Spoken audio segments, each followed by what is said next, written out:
Hello और student, मैं Sandeep sir.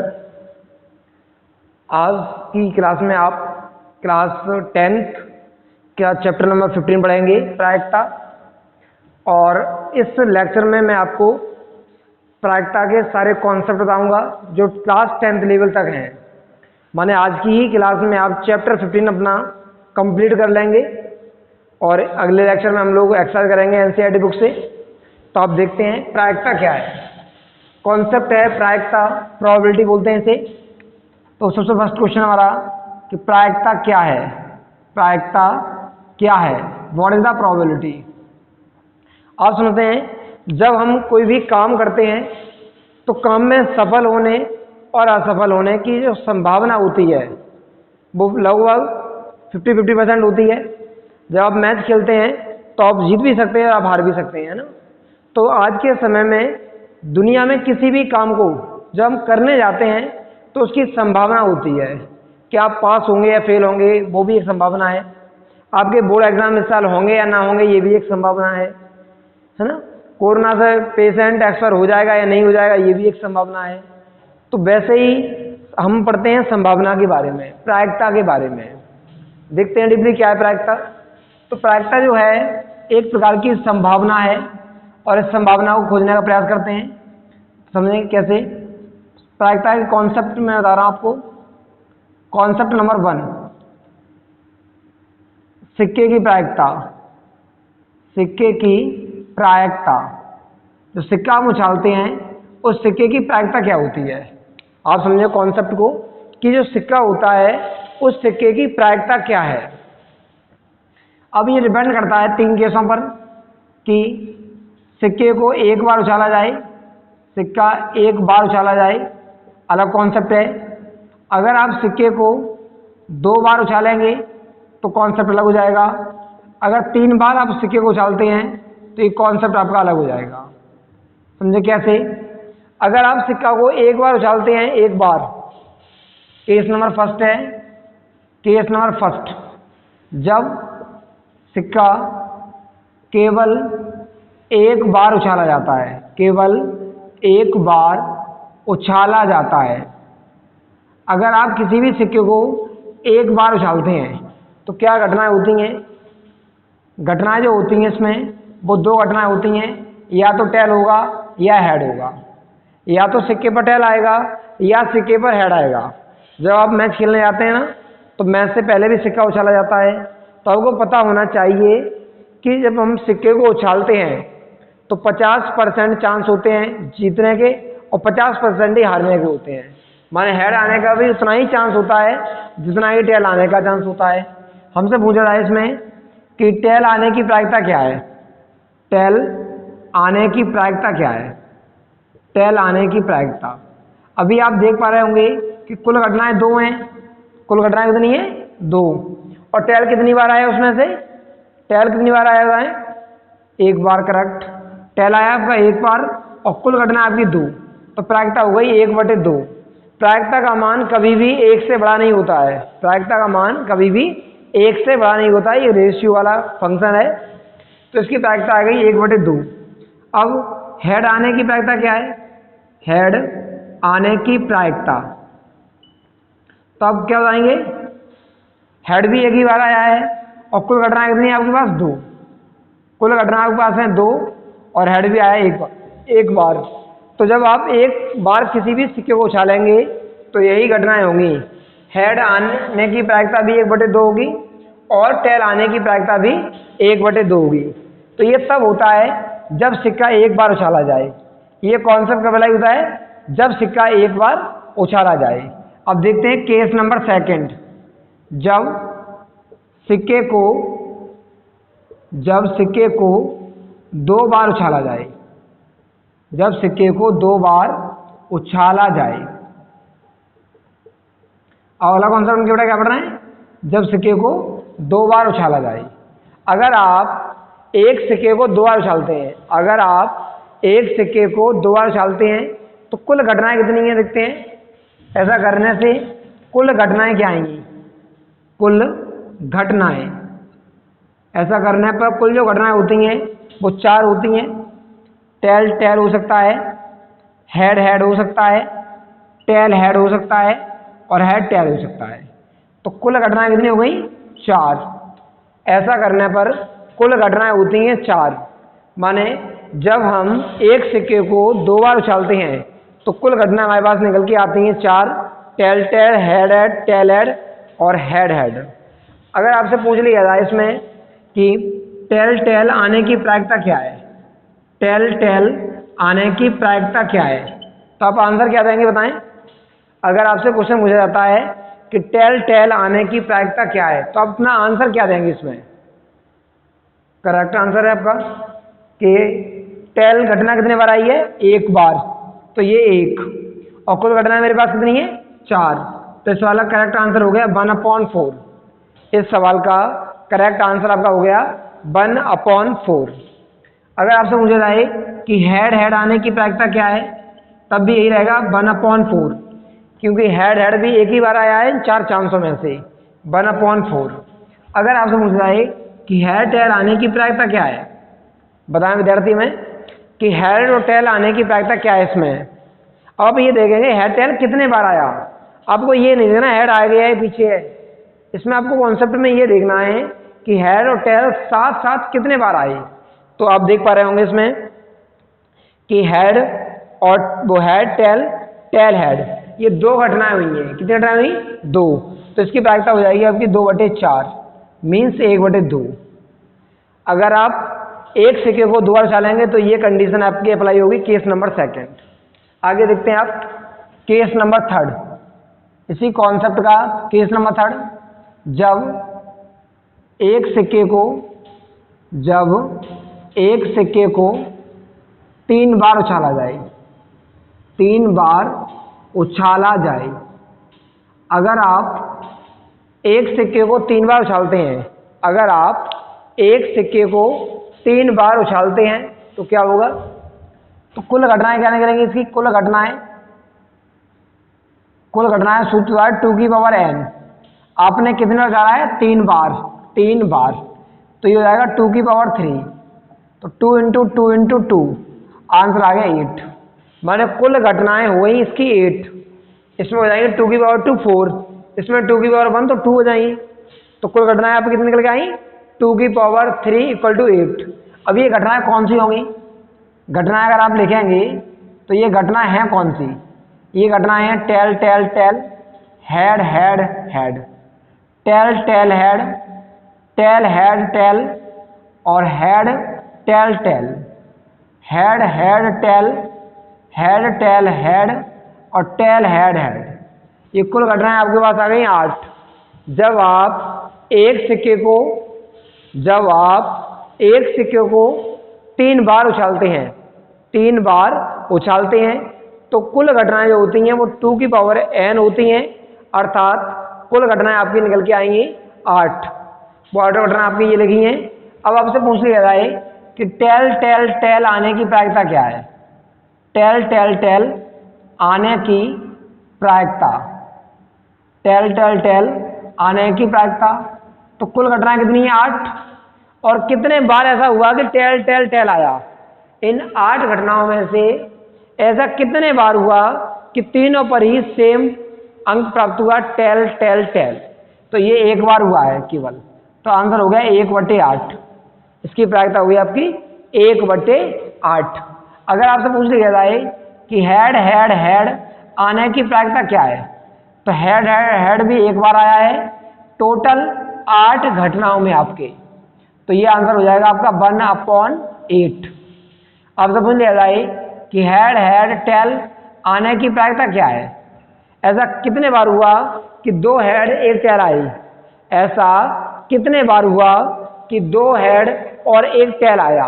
तो आप देख पा रहे होंगे ये तीनों में 2 हेड 1 टेल, 2 हेड है 1 टेल है, 2 हेड 1 टेल, ऐसा 3 बार होता है।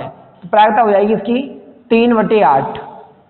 10th क्लास में इससे बड़ा क्वेश्चन नहीं पूछा जाएगा आपसे। अगर कोई सिक्का उछालेगा तो 1 बार उछालेगा या 2 बार या 3 बार। तो मैक्सिमम सिक्के को प्रायिकता यही घटनाएं होंगी जो आपसे एग्जाम में पूछी जाएंगी।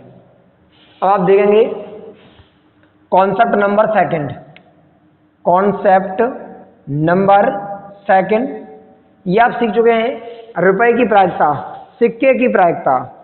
अब सीखेंगे पासे की प्रायिकता। पासे की प्रायिकता माना प्रोबेबिलिटी ऑफ डाइस। डाइस की प्रोबेबिलिटी कैसे निकाली जाती है, कैसे ज्ञात करनी है आपको, आप ये फाइंड आउट करेंगे। आप देखें, इमेजिन करें कि आपके पास ये एक पासा है, आपके पास ये पासा एक, जो आप अपने स्क्रीन पर व्हाइट बोर्ड पर देख पा रहे हैं। ये एक पासा है आपका,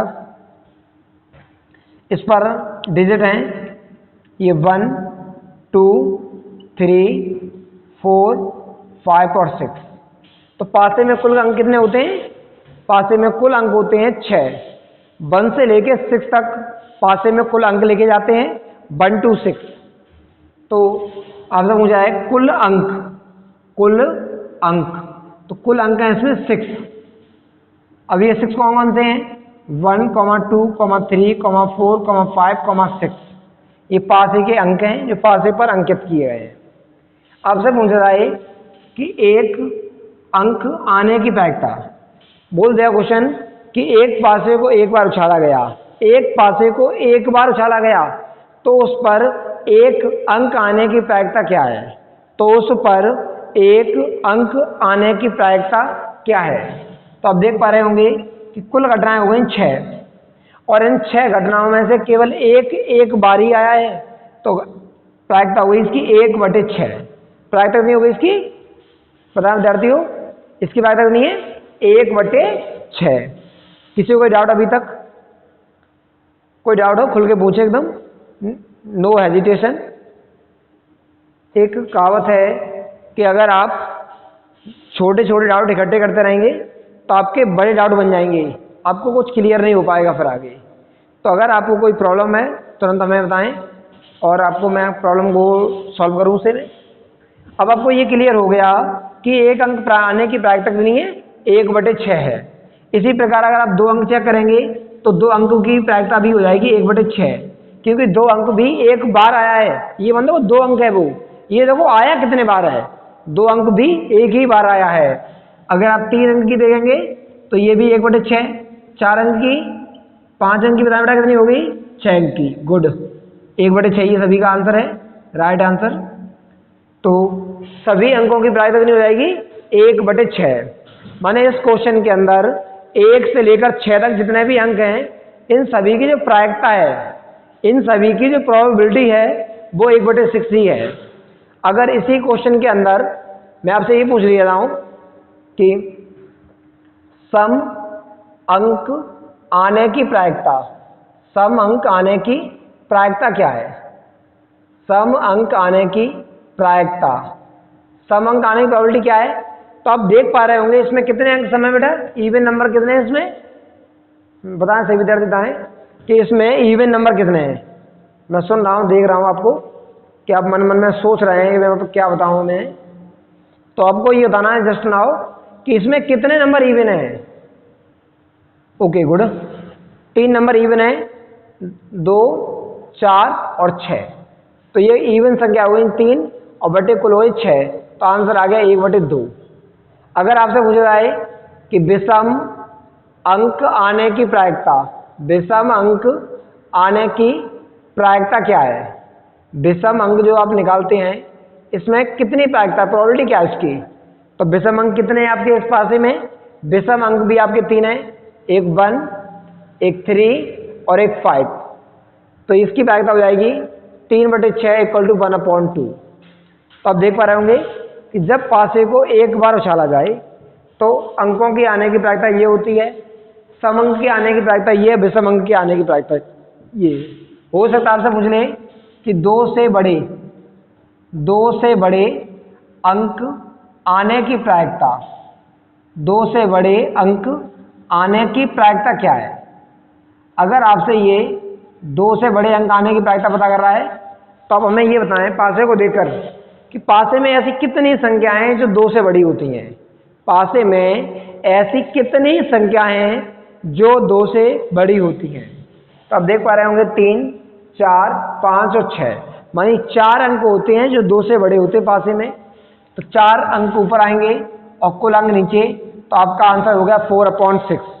आप चाहें तो इसे काट के लें तो आपका आंसर हो जाएगा 2/3। क्लियर? तो आपको ये क्लियर हो गया होगा कि एक पासे से कितनी घटनाएं घटित होती हैं और किस तरीके के क्वेश्चन बोर्ड एग्जाम में आते हैं आपके। अगला कॉन्सेप्ट आप देखेंगे इसी में सेकंड केस। ये आपका केस नंबर फर्स्ट हो गया इसके अंदर, जब पासे को एक बार चला है एक बार। और केस नंबर सेकंड है इसमें, जब पासे को 2 बार उछाला जाए, 2 बार उछाला जाए। एक बात मैं समझाना चाहूंगा आपको भी कि एक पासे को केस नंबर आपका सेकंड है, जब पासे को 2 बार उछाला जाए। मैं आपको ये बताना चाहूंगा कि एक पासे को 2 बार उछाला जाए या 2 पासों को एक साथ उछाला जाए, बात एक ही है। एक पासे को 2 बार उछाला जाए या 2 पासों को एक साथ उछाला जाए, इसका मीन्स एक ही निकलता है। अब चाहे चाकू पे खरबूजा डाल दो और चाहे खरबूजे पे चाकू डाल दो, फटना खरबूजा ही है। वही कॉन्सेप्ट यहाँ पर है। चाहे एक साथ 2 पासे उछाल लो या एक पासे को 2 बार उछाल लो, कुल घटनाएं सेम ही रहने वाली हैं, है ना। एक पन 2 काज की तरह हो रहा है यहाँ पर। आप देख पाएंगे कि कुल घटनाएं इसमें होती हैं 6 × 6 = 36। माने कुल घटनाएं 2 पासे को उछालने पर 36 आती हैं। तो कैसे आप देखेंगे, जब पासा आप उछालेंगे तो दोनों पासों पर समान अंक 1 1 आ सकता है, 1 2 आ सकता है, 1 3 हो सकता है, 1 4 हो सकता है, 1 5 हो सकता है, 1 6 हो सकता है, 2 1 हो सकता है, 2 2 आ सकता है, 2 3 आ सकता है, 2 4 आ सकता है, 2 5 आ सकता है और 2 6 आ सकता है, 3 1 आ सकता है, 3 2 आ सकता है, 3 3 आ सकता है, 3 4 आ सकता है, 3 5 आ सकता है, 3 6 आ सकता है, 4 1 आ सकता है, 4 2, 4 3, 4 4, 4 5, 4 6। आप सबको समझ में आ रहा होगा, पासा खेलते होंगे। ज़्यादातर विद्यार्थी ये सोच रहे होंगे मैंने तो लूडो बहुत खेला है, तो देख पा रहे होंगे, समझ पा रहे होंगे लूडो को, ना पासा खेलने को। मम्मी कहते होंगे ज्वारी बनेगा, ज्वारी खेल के पासा। अब तुम्हें समझ आ रहा हो कितना फ़ायदा है इस पासे को खेलने से, कितना ईजी हो रहा है पढ़ने में आज आपको। 5,2, 5,3, 5,4, 5,5 और 5,6, 6,1, 6,2, 6,3, 6,4, 6,5, 6,6। आपकी ये कुल घटनाएं हो गई 36। 36 इवेंट हो गए आपके। ये तब हुआ है जब एक पासे को 2 बार या 2 पासों को एक साथ उछाला गया है। करेक्ट? अब देखेंगे, आपसे पूछा जाएगा कि दोनों पासों पर समअंक आने की प्रायिकता क्या है। क्वेश्चन दे देगा आपको, दोनों पासों पर सम अंक आने की प्रायिकता, सम अंक आने की प्रायिकता क्या है। दोनों पासों पर जो सम अंक आते हैं इसकी प्रायिकता क्या है। अब आप ये सोचें कि यहाँ पर कितने में ऐसा हुआ है कि दोनों पासों पर सम अंक आए। ऐसा कितने में हुआ है कि दोनों पासों पर यहाँ पर सम अंक आए हैं। तब देख पाएंगे कि इन दोनों में ये आपके सम अंक हैं, ये आपके सम अंक हैं, ये भी आपके सम अंक हैं, ये आपके दोनों सम हैं, ये दोनों सम आपके, ये दोनों सम हैं, ये भी दोनों सम हैं, ये दोनों सम आपके और ये दोनों सम हैं। तो आपकी कुल घटना हो गई 9 इवेंट हैं, तो प्रायिकता हो गई 9/36। इस तरीके से आप थोड़ा क्वेश्चन के बारे में सोचेंगे तो आप समझ जाएंगे कि प्रायिकता में क्या कॉन्सेप्ट अप्लाई होने वाला है। माने पासे का सवाल आपका इससे बड़ा आपके पास नहीं आएगा। पासे के जो भी सवाल आते हैं वो इससे बड़ा क्वेश्चन नहीं होगा। और अगला कॉन्सेप्ट आपका है, ये कॉन्सेप्ट आपका अगला थर्ड कॉन्सेप्ट, और पत्ते का कॉन्सेप्ट है। तो इतना आप नोट कर लें आज की क्लास में। और किसी विद्यार्थी को कोई डाउट हो तो हमें कमेंट बॉक्स में ज़रूर बताएं। और इसमें आपको क्लास 10th के मैंने 2 कॉन्सेप्ट क्लियर कराए हैं। एक कॉन्सेप्ट आपको सिक्के के बारे में, उसमें 3 केस, और एक पासे के बारे में 2 केस। इससे बड़ा क्वेश्चन आएगा नहीं, ना सिक्के पर ना पासे पर। अभी आपको कॉन्सेप्ट पढ़ने क्या बाकी रह गए हैं बता देता हूँ मैं। आपको पढ़ना है पत्ते के बारे में कॉन्सेप्ट पढ़ना है अभी, और आपको कॉन्सेप्ट प्रत्यय के बाद आकृतियों का कॉन्सेप्ट पढ़ना है, आकृति के बारे में पढ़ना है, प्लस उसके बाद आपको कुछ जनरल क्वेश्चन आते हैं गेंद वाले, बैग वाले। इस तरीके से बैग में गेंदें पढ़ेंगे तो गेंद वाले सवाल आपको पढ़ने हैं, कुछ कॉन्सेप्ट सीखने हैं आपको। कुछ सवाल एरिया वाले होते हैं, इस तरीके के सवाल होते हैं, इस तरीके का शेप होता है, एरिया निकालना पड़ता है। ये वृत्त है मान लो आपका, ये वर्ग है आपका, या आयत है आपका, आयत जैसा सवाल। तो ये कुछ कॉन्सेप्ट अभी आपके बचे हुए हैं और इतने कॉन्सेप्ट आपके हो चुके हैं। तो मुझे उम्मीद है कि आपको ये पूरा लेक्चर समझ में आया होगा और आप इस वीडियो को ज़्यादा से ज़्यादा शेयर करें, लाइक करें, चैनल को हमारे सब्सक्राइब करें और अपने फ्रेंड्स वगैरह को बता दें कि हम अपने इस यूट्यूब चैनल के माध्यम से आपको 12th, 10th, 11th graduation competition level का पूरा कोर्स कराएंगे। फ्री ऑफ कॉस्ट आपके लिए कोर्स रहेगा, कोई भी आपको इसका चार्ज नहीं देना है और आपको ये तैयार करना है। नेक्स्ट लेक्चर में आपको इससे आगे की वीडियो आगे बढ़ाया जाएगा।